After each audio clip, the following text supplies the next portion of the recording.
राधे राधे, जय श्री कृष्णा। मैं निर्मला पांडे अपने यूट्यूब चैनल पे आप लोग का स्वागत करती हूँ।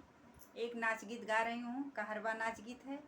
आप लोग को अच्छा लगे तो लाइक शेयर सब्सक्राइब जरूर करिएगा। हमें अपना आशीर्वाद देना जरूर। कमेंट बॉक्स में अच्छा लगे तो लिख के कमेंट करना।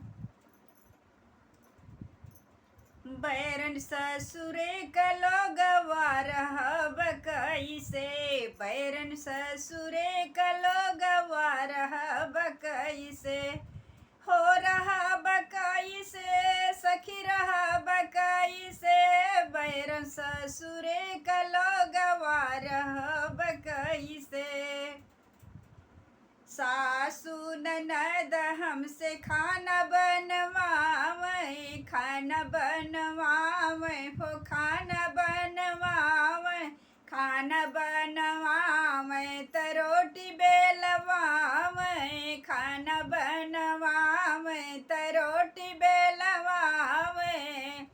सखी छोट बा बेलनवा बेलब कैसे, सखी छोट बा बेलनवा बेलब कैसे, हो बेलब कैसे, हो बेलब कैसे, सखी छोट बा बेलनवा बेलब कैसे।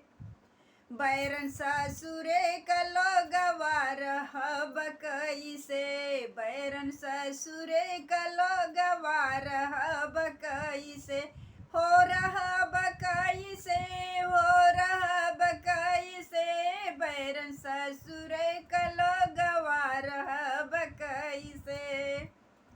सासू ननद हमसे पानी भरवावे, सासू ननद हमसे पानी भरवावे, पानी भरवावे हमके कुएं न भेजें।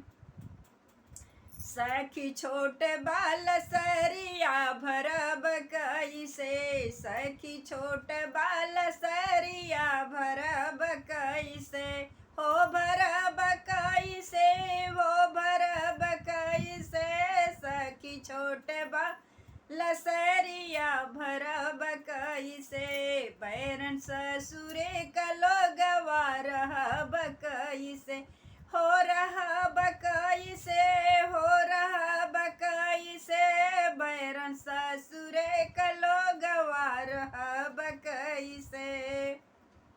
सासू ननद हमसे जी सोव भेजली, सासू ननद हमसे जसोव भेजली, सखी छोट बखटियवा सोवब कैसे, सखी छोट बखटियवा सोवब कैसे, हो रहब कैसे, हो रहब कैसे, सखी बैरन ससुरे कलोगवा रहब कैसे, बैरन ससुरे कलोगवा रहब कैसे।